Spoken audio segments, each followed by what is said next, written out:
So this is exactly the same thing written in terms of its Fourier transform. Now suppose I go and compute this quantity which we worked out there. So let us do d square g by d lambda I d lambda a. When I do that derivative, I am only going to differentiate this. Two derivatives will give me 2I factor, so it is minus integral dq some k, let us say. It is product over all of them, p of q prime. And I am differentiating this twice. So when I differentiate it twice, I have taken care of the I factor. I am differentiating with respect to lambda. So I will get qi and then qg. Then I will have e to the this, but I am evaluating this at lambda equals 0. So that goes there. Right? So let us stare at this result. What does this tell you? It tells you that you are doing an integral. Let me explicitly write it down. What it is telling you is integral dq1 integration up to dqn qi qj p of q1 q. P of q1 to qn I want to interpret as a probability distribution. So this is the probability that simultaneously you have values, a set of values q1 to qn. Then I pick two of them, qi and qj.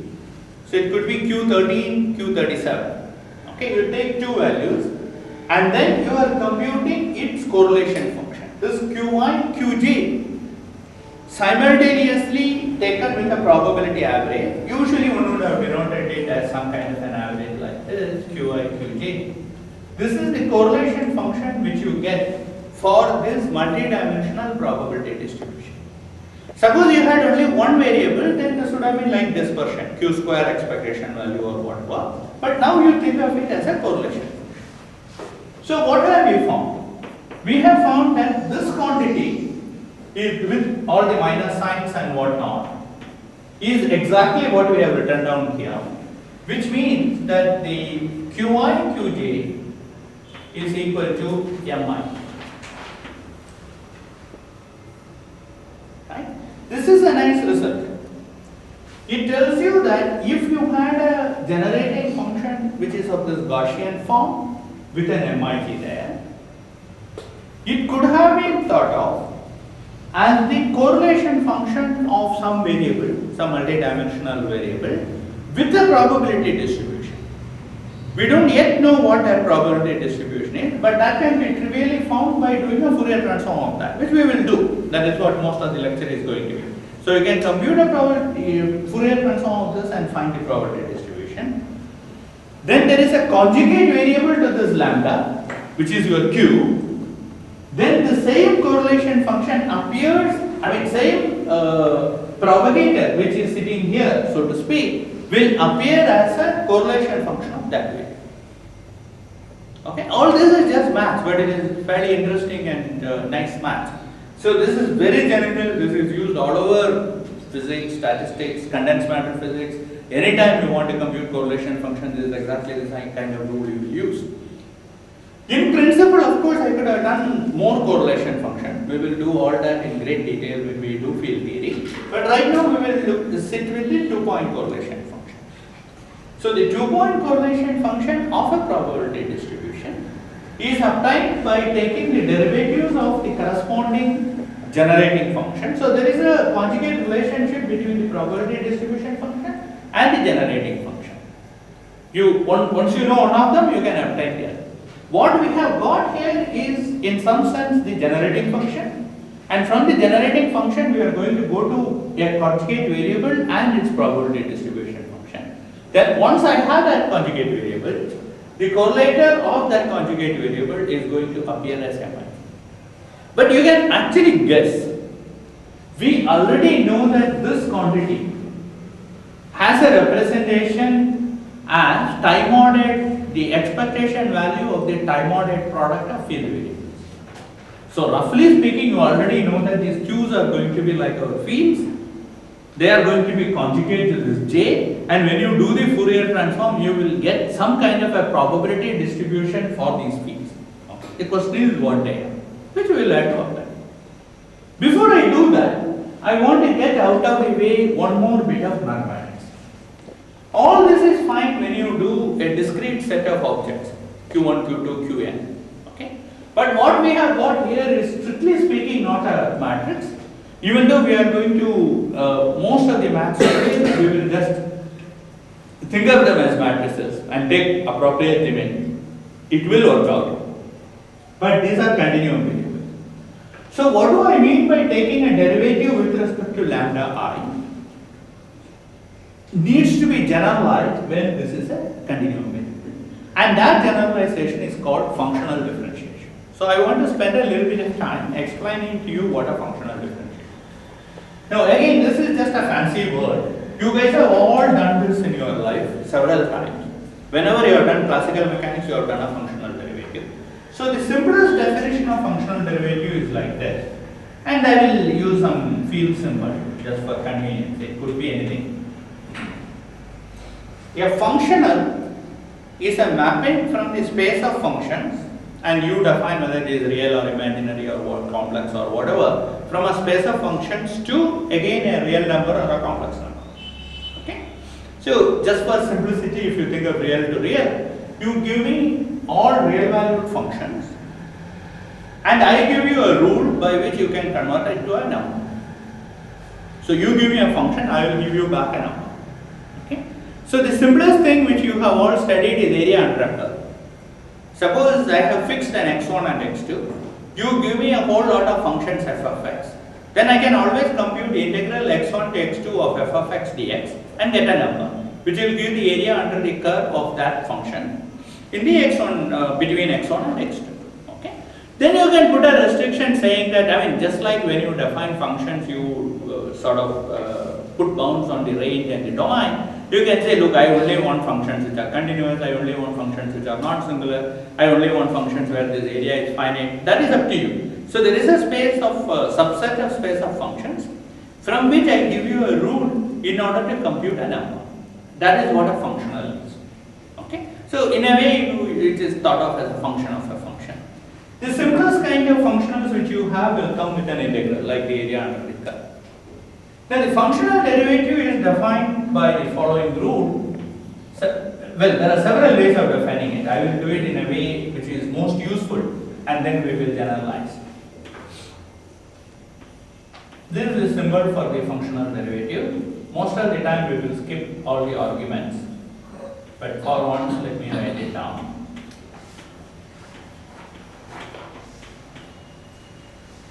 This defines for you this object. A functional derivative of f with respect to phi is defined by the rule that if the function is changed by a small amount delta phi, the output, so think of a functional as a machine where you put a function inside and it pops out a number. The number will change by delta f, where that delta f and this are related by this. Okay? Now, this is nothing more than a relationship for this, for example, where I would have written dj is equal to d of g with respect to d lambda k, d lambda k summed over all time. You all know this relation. So this dg is the change in that g, here it is the change in this f. D lambda k is the individual change in each one of them. Here it is delta phi at individual points x. Think of x as the index I. This sum over all k is replaced by an integral over dx.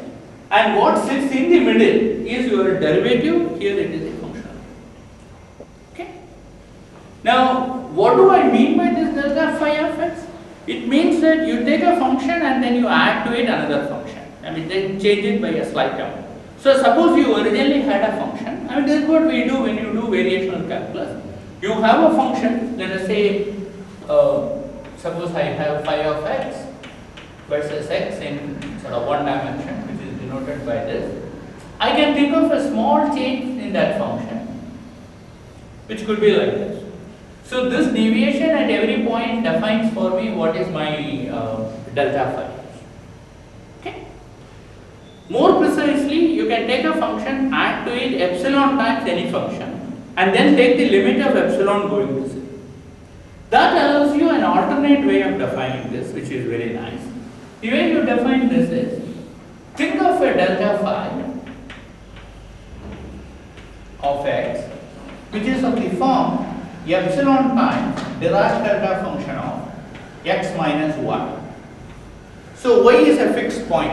Okay, so here is 1, while y is your variable. Okay, at this point, so what is this delta phi mean? You originally had a phi. The change which I am now contemplating is that there is an infinite, so to speak, because this is a Dirac delta function. So you are changing the function only there, and there you are sort of spiking it up and then keeping it everywhere. So the two functions differ only at one point, and at that point you have height theta. Your height theta to infinity, but you have put an epsilon which you are finally going to take to limit. So you have to do this properly. Okay? Suppose I take this and I plug it into this. Then what do I get? I get delta f equals integral over dx epsilon Dirac delta function of x minus y, whatever is that functional derivative. We are still trying to understand that. This at x. Okay? But whatever it is, we know how Dirac delta functions integrate, and this delta f I can write as f of phi of x plus plus epsilon delta of x minus y. This is f evaluated for the new function minus f evaluated for the old function. Okay. This quantity is equal to this expression. So that is epsilon. Use the Dirac delta function rule. It gives you delta f by delta phi evaluated at y. This immediately gives you a definition. You divide this by epsilon and you take the limit of epsilon going this way. This is almost calculus. In calculus you would have taken, if I wanted just the derivative, you would have taken this function of some variable, added to it an epsilon, then subtracted from it the original function, divided by epsilon and taken the limit epsilon going this way. That is exactly what we are going to do here, except that since we are dealing with functions, you take epsilon change at a given point, and depending on which point you are choosing, the value will change. So that is what this Dirac delta function does. Okay. Now the good news about functional differentiation is, if you do the naivest, most natural thing, then it will turn out to be right. Okay? Because the normal calculus rules, if you just apply and you work with it, it will take care of itself. You just have to be careful about this independent variable and dependent variable kind of a thing, which will come with practice. So in that sense, functional derivative is very easy. That is why people have been doing this all their life without ever realizing that is what is going on. As an example, let me try to give you this. Suppose I have a functional of phi, which is, let us say, integral phi of x to the power n dx. Okay, and you want to know what is the functional derivative. So as I said, you do the naive thing. You put a delta symbol without ever bothering what that delta is. Then you take it inside. Why do you take it inside? Because you mentally think of this as discretized, and each dx is a summation. So your deltas can go through a sum. So you take that sum. Then you want to do a delta of something to the power n. That you use your normal calculus rule. N. Then you have a delta of phi. So then you compare this result with what we have here and you read off what is that functional derivative. Functional derivative is just this. So if this is this quantity, then df by d phi at x is going to be n phi to the power n minus 1 at x.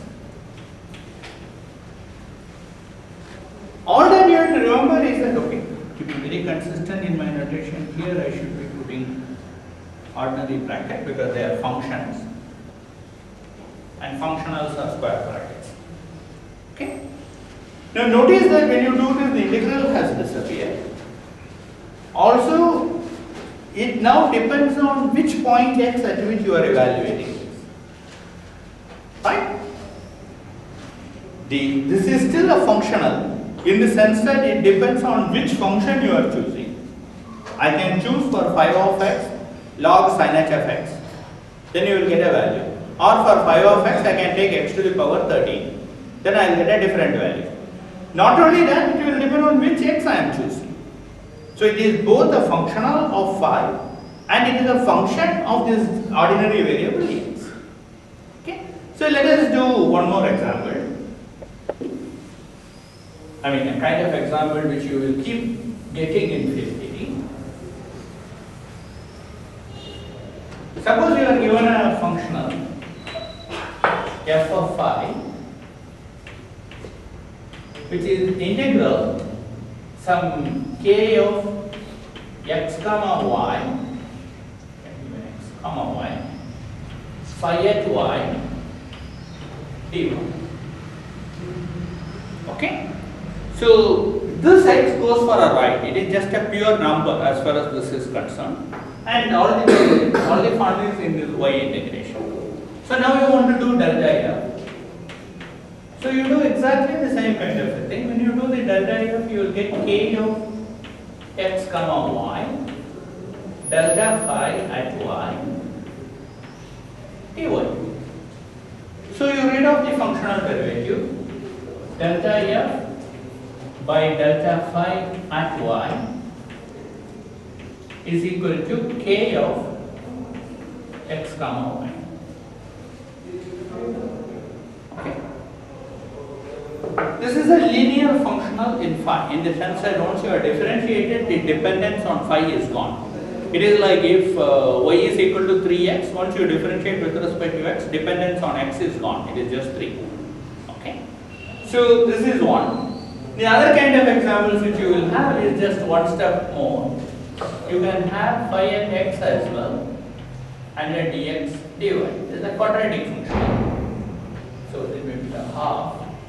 Now if you do this, you will end up getting, suppose you vary this, because of the factor half will go away here because of these two factors, then let us say phi of y delta phi of x dx dy. Then this with respect to x will be k of x comma y phi at y dy dx until that. So this is a quadratic functional, and you differentiate with respect to one of them, you end up getting a linear functional. Now if I had differentiated it twice, this gets it back to the previously solved program, phi of x phi of y would have been k of x comma y. Right? In the same way, you could have done n of them and worked it all out. Just like this too, you will have an n factorial, which allows you to produce what I would have called functional power series. You can write any sensible functionals as an expansion, like integral over 1 phi of x, 2 phis of x, 3 phis of x, etc., which will be a functional power series. These kinds of things we will be using later on in field theory. This is what we are after. This tells us how to extract something out of this. The formula is identical to this. You take the second functional derivative of this quantity with respect to phi at x and phi at y. So what you will have there is that second functional derivative of 0 plus 0 minus, which depends on j, with respect to j at x, j of y will be minus x y. Okay, if you do it for this one.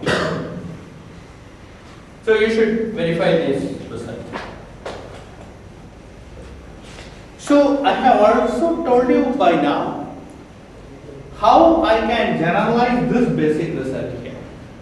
What I still need to do is how do I generalize this functional Fourier, how do I generalize this Fourier transform to a functional Fourier transform? Okay?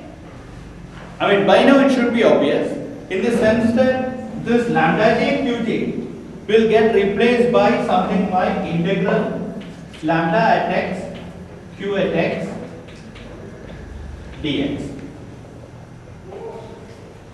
This object will go into an integral and this g will go into a g of lambda of x. But what is left with is this integration. How do I do an integration over the space of function? That it turns out that there is no simple rule. You have to define the measure depending on what the context is and then only you can work it out. In the case of calculus, normal R2R calculus, there is a natural measure by which you can integrate. But when it comes to functional integrals, it is a little bit more complicated, but we won't go into that. The easiest way to handle this is to discretize. You discretize it, you integrate over each of them like a multi-dimensional variable and then take the limit. Things work out. So I will show you how they work out. Okay. So this is going to be our strategy. Just to summarize, we know this. We want to extract this from this, which we know how to do. Functional derivative is the answer and we will be able to get it. We also know that if you have a structure like this, that same functional derivative will also appear as a correlator. I have wiped it out, that qi qj correlator.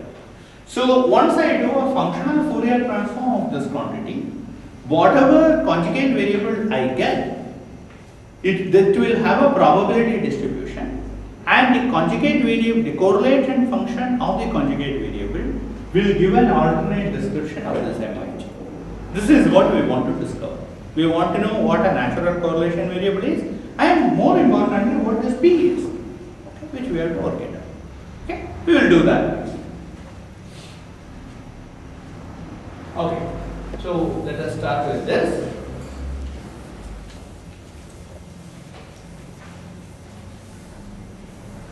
And let us go ahead and do its Fourier transform. So in order to do that, I will first convert this quantity into a discretized version.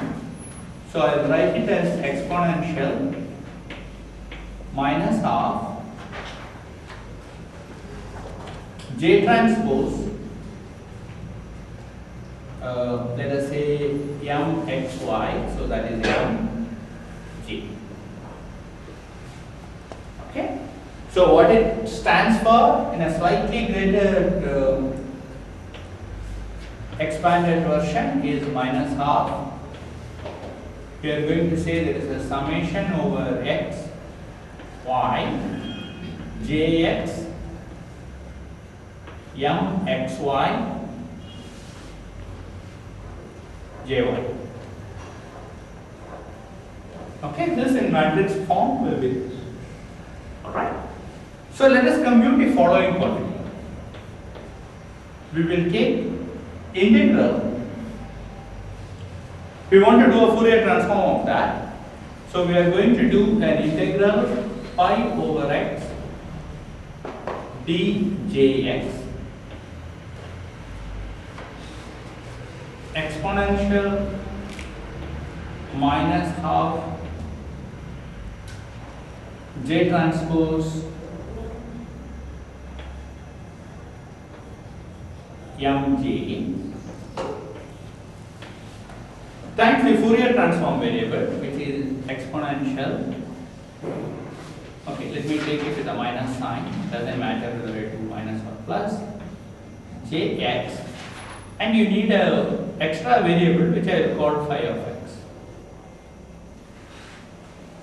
This is going to be summed over. You can think of this as J phi transpose or J transpose phi, it doesn't matter.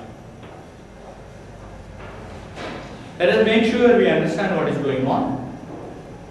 You have some object like this. So I had taken the 4-dimensional space and I had just sort of made it into discrete in all dimensions.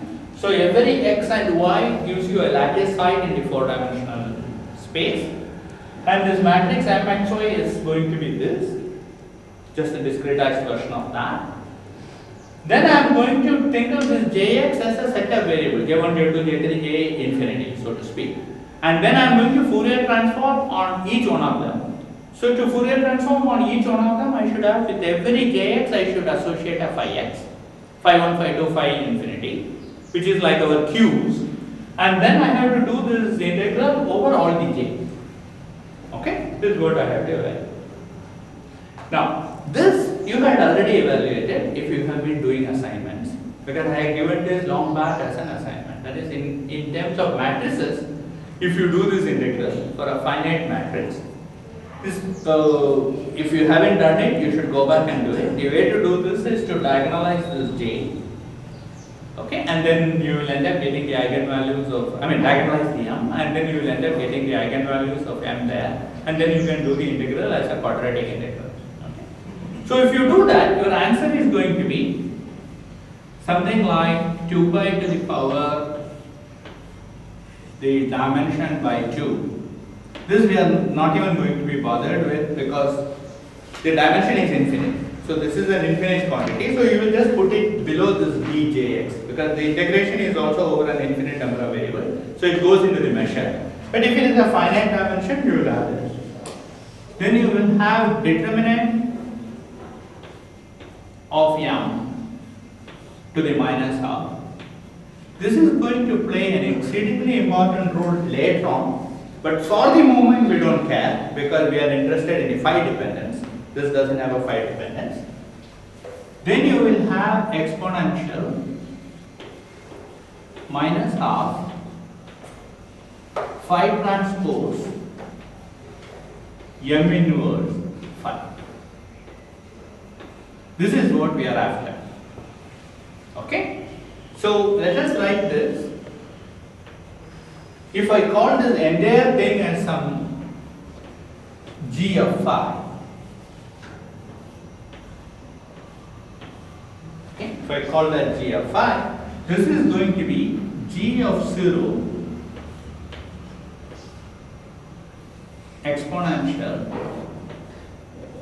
minus half, a little more explicitly, x comma y phi at x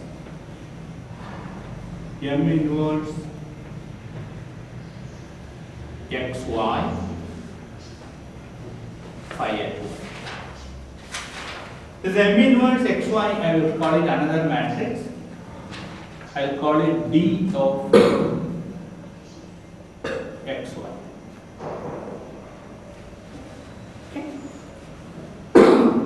Now, this G0 is just the value of the right hand side when phi is 0. This is called G of phi. This entire thing is G of phi. You put phi is equal to 0, this thing will just vanish and this is G0. Because it's just a placeholder. We will come back and look at it, stare at it. But right now, let me call it just G of 0. What is interesting is this object. Go back to what I told you about generating functions and the probability distribution. J is like lambda, phi is like q. So we started with the g of some lambdas, and then we Fourier transformed that with respect to these variables q.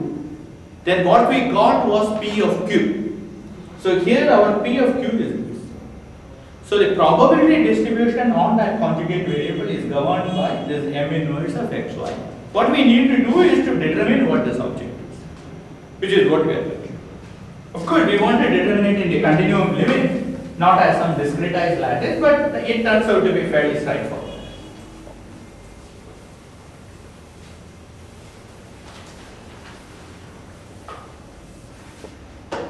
So when I take a continuum limit phi at x and phi at y doesn't scare me because that will become a function, phi of x, phi of y, summation will become integral. But all that I need to watch out for is what is inverses. Okay?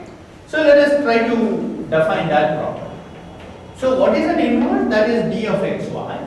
So the inverse is defined by the rule that d of x is the original object m of zy summed over z is going to be the delta function, unit matrix x. Right? I mean, this d is m inverse into m is going to supposed to give this. So I want to take this into the continuum.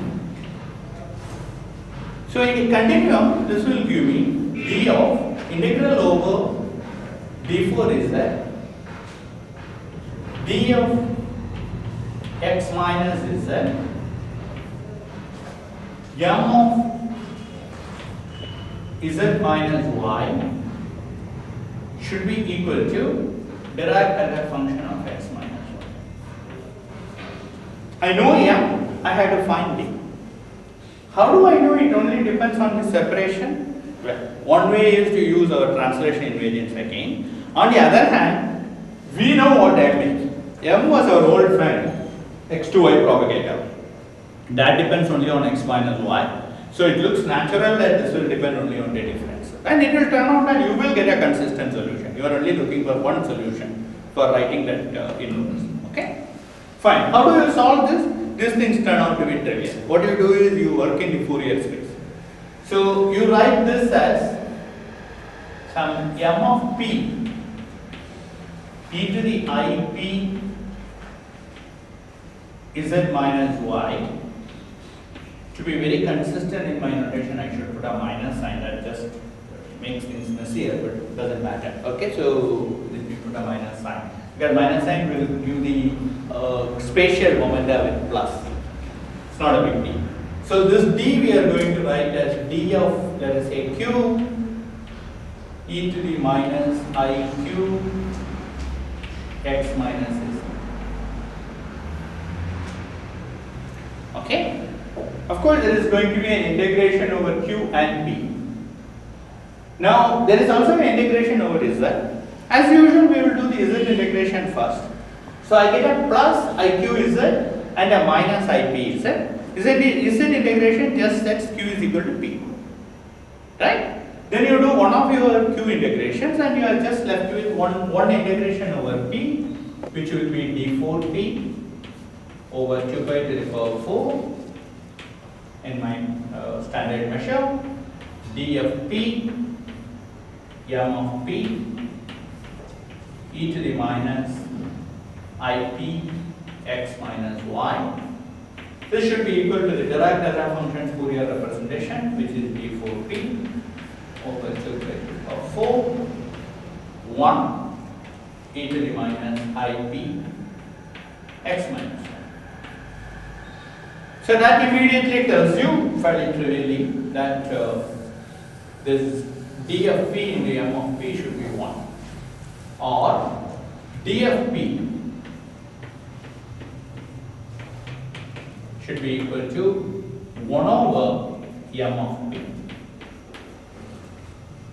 Long back we worked out the Fourier, 4-dimensional Fourier representation of x minus y.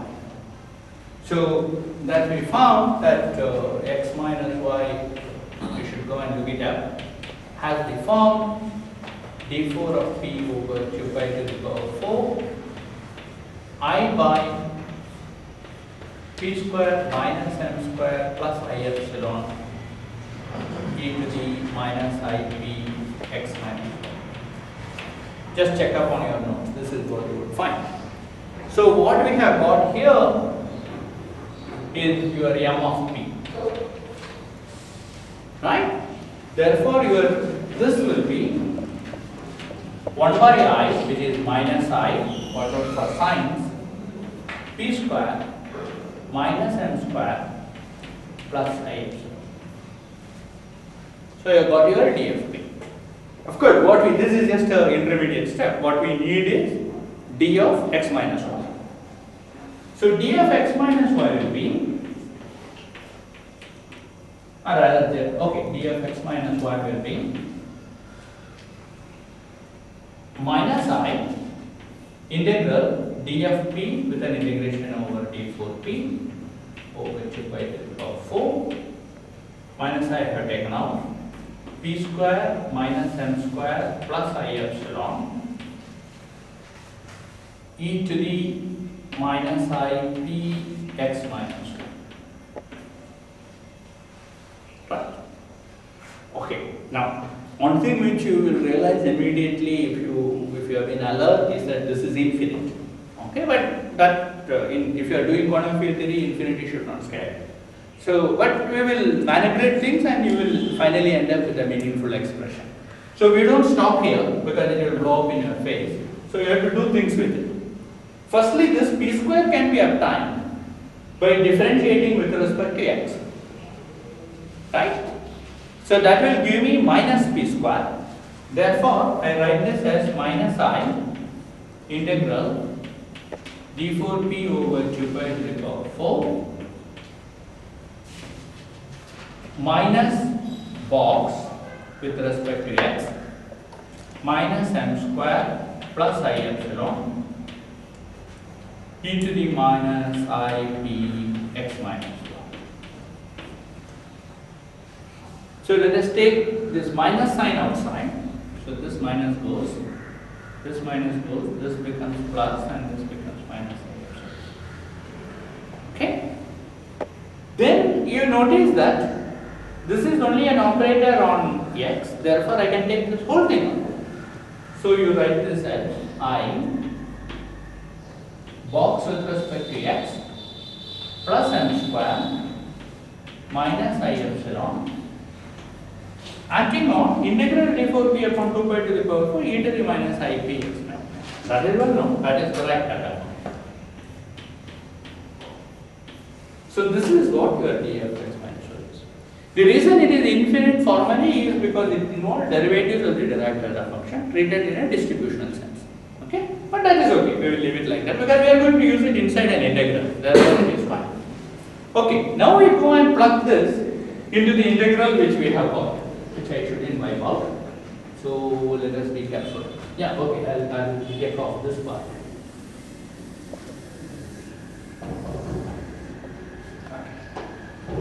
So what we need to do is to plug it into this. So we have g of phi, which is the Fourier transform of our exponential minus half j transpose n j.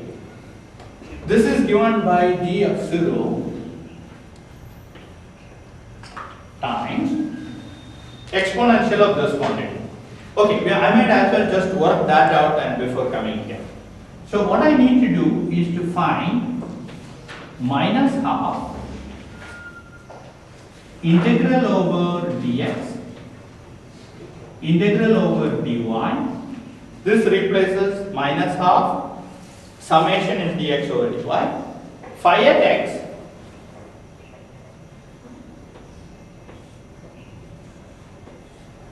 then I had to put this m inverse which we have laboriously worked out here. So that will give me an I.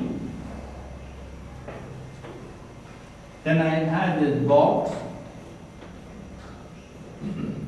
plus m square minus I epsilon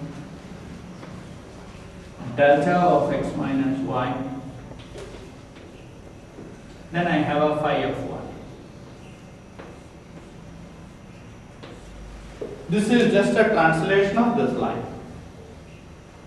Whatever we have got here, phi at x, phi at y, and this with an integration you have got. Now you find that this dy integration, this y can slip through this, slip through this, slip through this, slip through this, and sit here. So you are doing a y integration of delta of x minus y phi of y, that gives you phi of x. So that becomes just phi of x. This is very nice. Now you can go and plug that in here. So you get this as exponential minus I by 2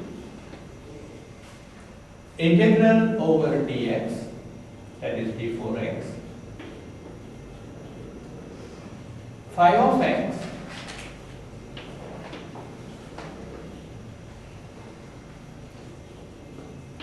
delta of x plus m square minus I epsilon phi.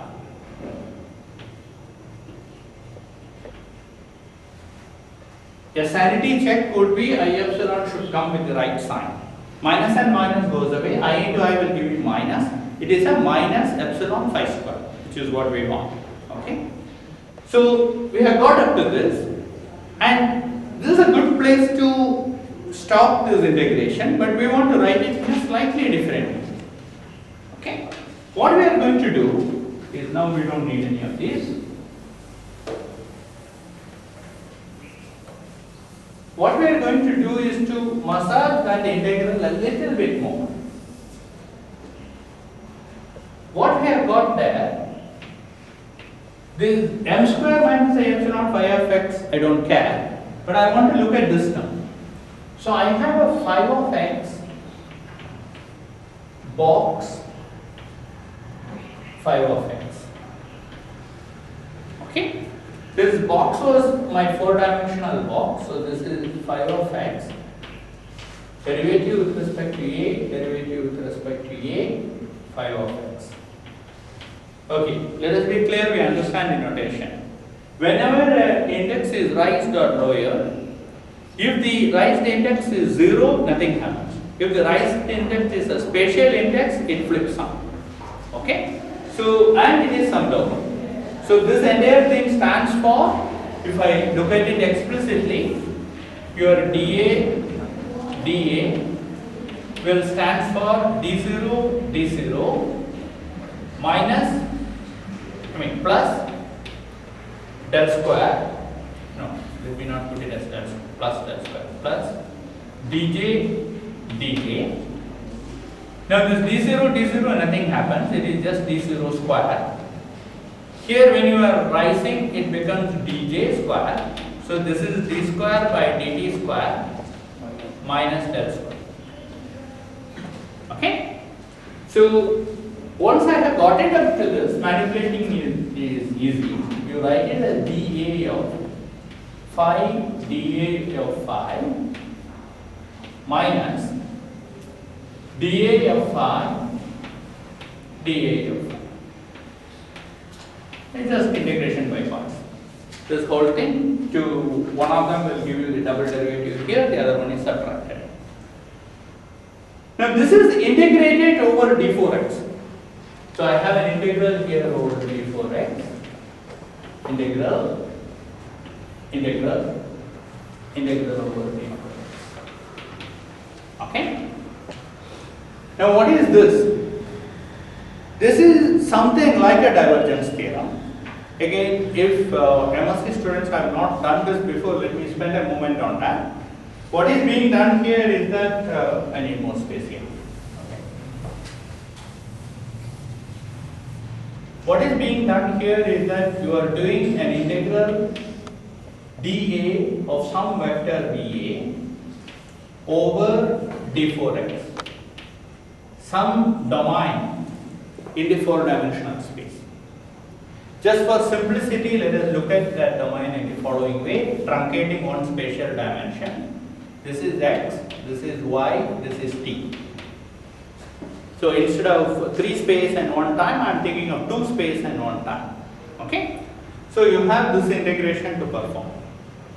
Now what is the domain? Okay, let us take a circle here and make it into a cylinder and then put a circle here. What do I mean by that? I am saying at t is equal to t1, this is lower plane, think of this as t is equal to t1. The upper plane is t is equal to t2. These are two constant time slices. The integration has to be over t is equal to t2, then t is equal to t1, then it is also going to be on the curved surface. What is the curved surface? The curved surface is, you have some radius r here. At a given t, you take r going to infinity. So here you will get a big circle on the xy plane. In real life, since it is 3-dimensional, you will get a surface of a sphere sitting at infinity. So the usual argument is that when you do such an integral, the result is going to be just an integration over the normal. This is the Stokes theorem, that is independent of dimension, of the d3 whatever is the surface, which is the boundary of this. So you have to take the boundary here, and boundary on the curved surface. What we will usually assume in special relativity, etc., is that when you are doing the boundary integration at spatial infinity, that vanishes. Okay, that just goes away. Therefore, this is not going to contribute, and you will end up the contribution of V0 integrated over this surface and V0 integrated over this surface with a minus sign, because the normal to this is outward and normal to this is inward. So normally you would have got this integral to be resulting in V0 d3x. I will write t1, t2, evaluated at t2 and evaluated at t1. For example, if dA of VA was 0 and we have been laboriously integrating 0 over a volume, then what you would have got here, dA of VA is equal to 0 means some current is conserved. What you would have got here is take the 0th component of that and integrate it over all space, which is the total charge, and that total charge at T2 is the same as the total charge at T1. This is the charge consumption. In our context, when we do such integrals, what we will assume is that it vanishes everywhere. That is, it vanishes at t is equal to plus infinity and t is equal to minus infinity. You are integrating over all space, and it also vanishes on the curved space. So usually, the standard procedure is to drop this surface term. If you drop that surface term, then this can be written in a slightly different way. You can write g of phi as g of 0 exponential minus I by 2 integral over d4x. The first term, which involves phi of x, box x, phi of x, gets replaced by this. That has a minus sign, right? So it is good to take that minus sign out, and I make it plus. So I have dA of phi. Since I have taken that minus sign out, I should have minus m square phi square, and this should be plus I epsilon phi square. This is what you get. Okay, this is sort of end of the road. But what have we done? What we have done is a beautiful result. So let me summarize that. What we have shown is a functional integral of this form, dx, dy, jfx, xy, jfy, plus, no, I think I use minus I integral jx phi fx dx is equal to, or rather, okay, equal to g of 0 e to the I by 2 integral d4x of this quantity. I will sort of write this as minus m square phi square. I sort of condensed it by saying that m square always has an I epsilon, and this dA phi I have just written it as this. It is just a symbolic notation, just for you to stare at. This is what we have done. We started out with this expression, exponential of this, which was our vacuum to vacuum transition amplitude. So this entire thing was 0 plus 0 minus with j. You did a functional Fourier transform. You might not have realized that is what you did, but that is what we have done. It's the first functional Fourier transform we have done in the code. So you have put functional here. Then this dj is what we originally started out with. So this line which I have written by sheer coincidence is exactly in parallel with this. So what we have got here is e to the minus this j phi transform is nothing but this quantity. and we have done this integral. Then we evaluated it and we found it is given by this. But go back to our interpretation. This is our generating function, right? And the j's are our generating function variable. These are like lambdas. You started out with those lambdas. Then I Fourier transformed on those lambdas with respect to some q. My q here is like phi. Then what I am supposed to get here is like a probability distribution on that phi. Now I find that there is a very nice expression that it is exponential some I by 2 of some quantity which is quadratic in that phi. People call this the action. Okay? So there is an action for a quantity phi and people call phi the field.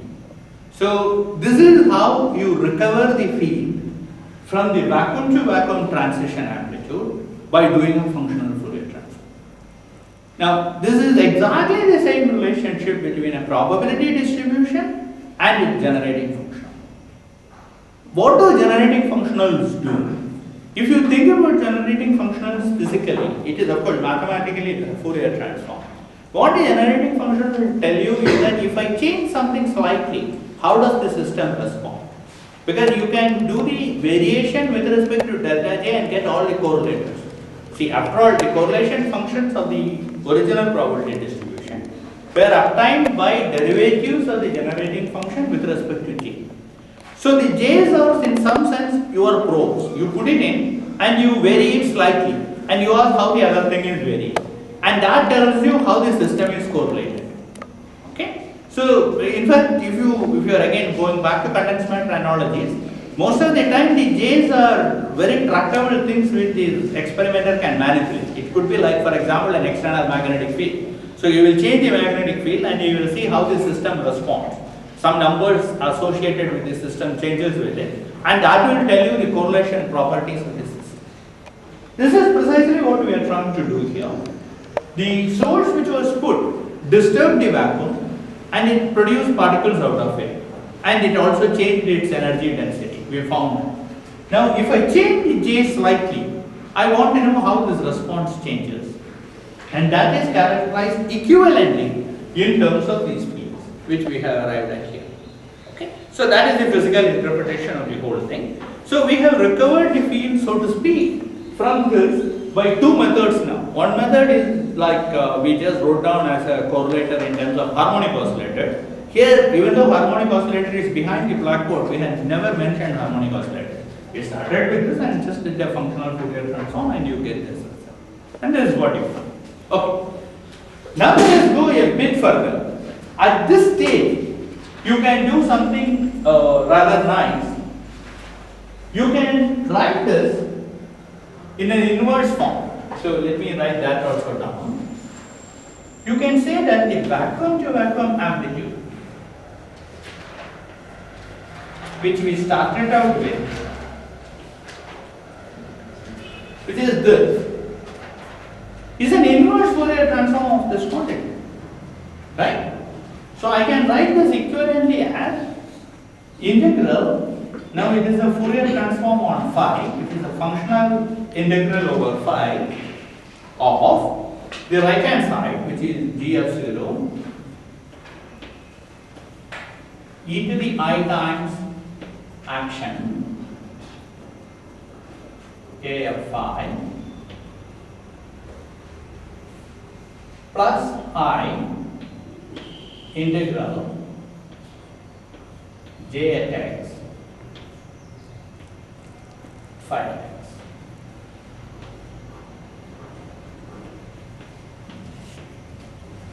Right? So this is exactly the same result, but now what we are saying is that suppose you were given an action.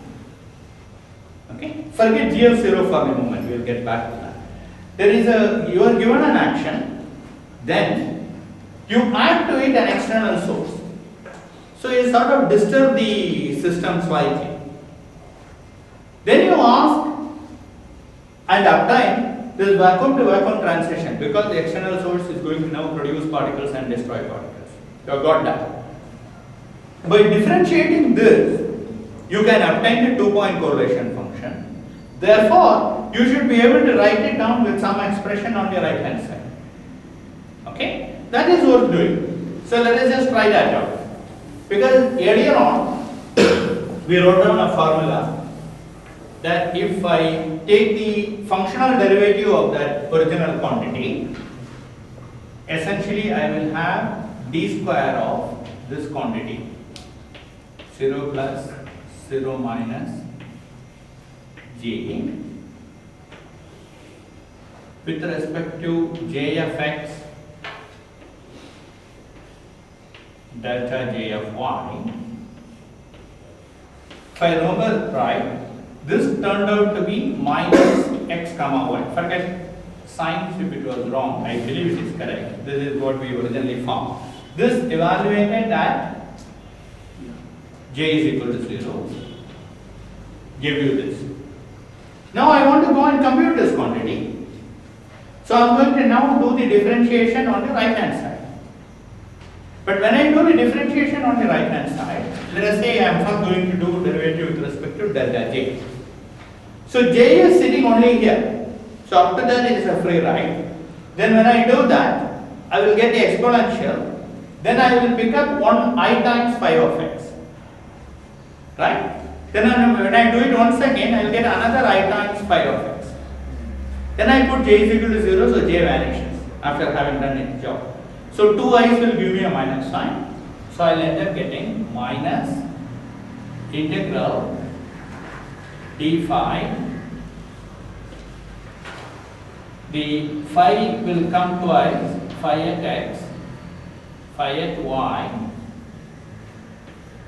e to the power of I a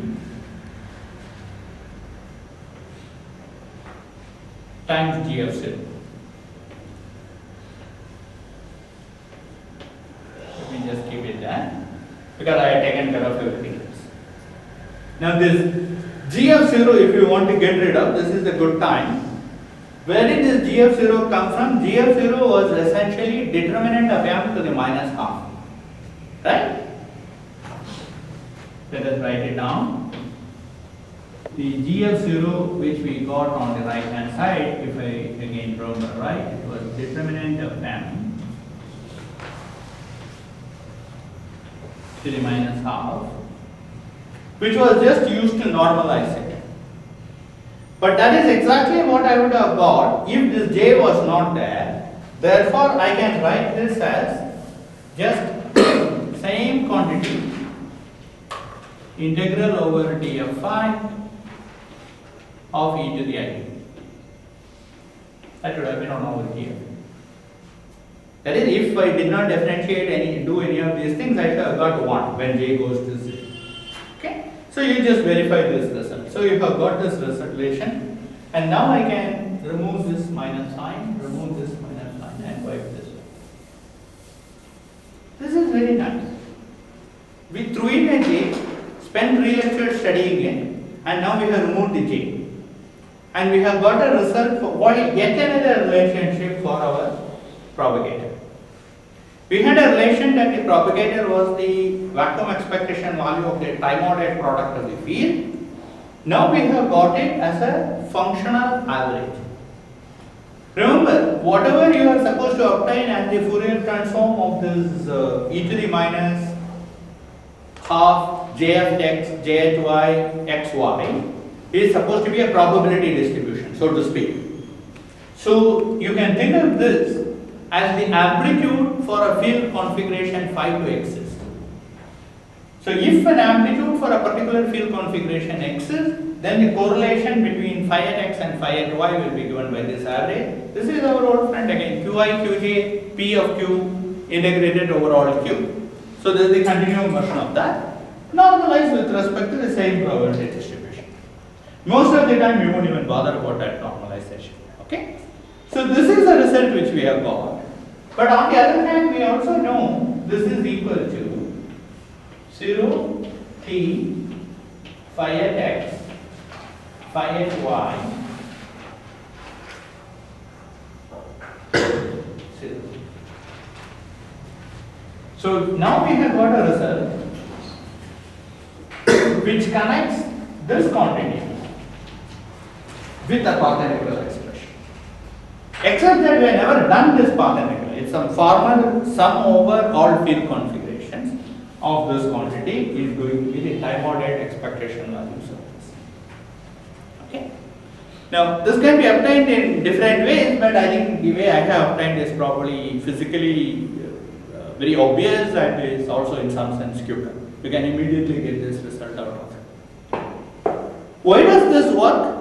Why it works you can understand. If you go back to long back when we were talking about path integrals and the limits of path integrals and Euclidean path integrals, etc., I pointed out that when you take the limit of t going to minus infinity and q going to plus infinity, you pick up ground state expectation values.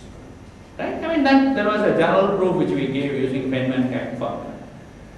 Now here we are definitely doing t going to minus infinity to plus infinity. These integrals, you cannot sort of stop at some finite time. These are integrals over t is going minus infinity to plus infinity, and those are the configurations we are integrating on. So when you do such integrals, you will get the vacuum expectation. The important thing is to understand where the time ordering comes from. Since it is important, that will be an assignment. What will happen is that when you work this out, I mean you can do it in the discrete case where it is very easy to see. When you do the time slicing and you define your path integral by time slicing and you do the integral, it will matter to you whether the phi of x is coming first or phi of y is coming first. That is when you convert the path integral expression for averages to the Heisenberg picture equivalent. Because in the Heisenberg picture equivalent, xy would have come as e to the minus I h t2 minus t1 between two quantities, right? I mean in quantum mechanics. So when you do that, you are going to time slice the path integral. This was also an assignment at some stage, and I think even my handout had that. If you do this, you will find that it depends on whether y0 is going to come first or x0 is going to come first in order to do the path integral. So if you are using the path integral language, you don't even have to mention it. It will take care of it. This expression already has time ordering built into it. But if you are working in Heisenberg picture with operators like this, then you need to specifically put a time ordering symbol. Okay? Remember that the phi on the right hand side is a C number. Okay? That's why I put the cap on it, but it is usually clear from the context. So this is a C number, this is a C number functional. It is like path integral. In path integral you just work with functions. You don't work with operators. There is an operator equivalence which is given by this relation. Okay? Fine. So this is a good place to stop. So what we have shown is that our vacuum to vacuum amplitude in the presence of a source when Fourier transform leads to the action for a field theory. So with one more lecture when we want to work out a few things related to this g of 0, because the determinant of m to the minus half turns out to be quite important. We will work that out. And after that, we will start with this action. You could have done that because you could have started with this action on the right hand side, studied its properties, and then you could have done a functional Fourier transform it with respect to a source. If you have done it, you would have found what is the vacuum to vacuum amplitude. More importantly, by tweaking that source and calculating its derivatives, you can compute these time ordered products, which are the correlation functions of this system. Now, all that you need to know about this system is just its correlation function. There is a little bit of a bonus here, which was not there originally. Well, it is there, but it is sort of implicit.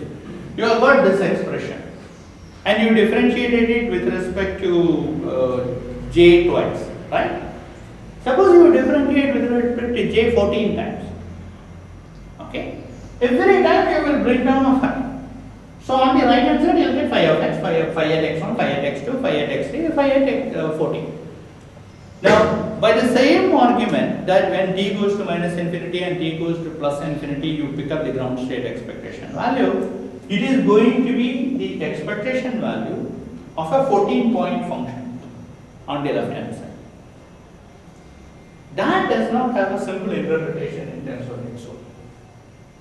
So just as we sort of dropped j when its utility was done, very soon we will just drop this and we'll work with this further. And then the moment we have got that formula, I can put several phi's in between and write down a more general relationship for a nth order function. And that is what quantum field theory is made of, because if I give you all the correlators, this is like if you have a probability distribution, for sensible probability distributions, if all the moments are given, you can reconstruct the probability distribution, because you first reconstruct the generating function, and once you have the generating function, Fourier transform will give you. In the same way, if I know all the correlators of the system, then I can construct back the full action functional of that system. Okay, that this quantity can be applied if I know all the correlators. So, if the action is just quadratic, this is an overkill. This is, because it is like working with a Gaussian and trying to find the 14th moment, because Gaussian has only two non-trivial moments, and if it is a zero mean Gaussian, it has only one non-trivial moment. Any other moment can be expressed in terms of product surface. So we are working with a Gaussian kind of functional to start with. Therefore, for us, it is just a 2-point function. Any other function can be built out of 2-point function. But if this action was somewhat an unknown creature, or if it had more than quadratic terms, which is what will happen when we are studying interacting field theories, then the moments like this which you obtain contain information which is equivalent to the action and vice versa. Okay, that would be the spirit of the field. Okay, I'll stop. Questions come? Yeah. I have interactions and Gaussian. There's no guarantee the moment will exist also, they might even divert. That's right. Yeah, that we know even for Lorentzian second moment onwards we have a problem. Yeah. So that puts a very strong constraint on the kind of field theories which you can study. Renormalizability is one thing, but even at the level of whether it exists will create problems. That's correct. Yeah. In fact, I will mention that in two contexts. One, we start with quadratic. Yeah. Then what I will do is I will use these moments to get the effective field theory for a V of phi scalar field. That will tell us that unless V of phi in 4 dimensions, unless V of phi is up to lambda phi 4, moments do not exist. You're reading my mind. Yeah, so I will be working that out. So that is the direction in which I will go, because it doesn't require Feynman diagrams and things like that to prove that, because it's a very non-perturbative statement. Yes. Yeah. Any other comments? Yeah, so I should again repeat that these things might all look very easy and familiar when you are sitting here and listening, but they have a tendency to slip away. Okay, and eventually you guys have to write an exam and things like that. So it is a good idea for you to work these things through as and when they are being developed. Today we have covered lot of new ground. Okay, it is not just a simple extension. So make sure that you follow what is being done, and if there is a problem, we will stop, discuss it, and then proceed further. Okay, just be careful about that. Okay.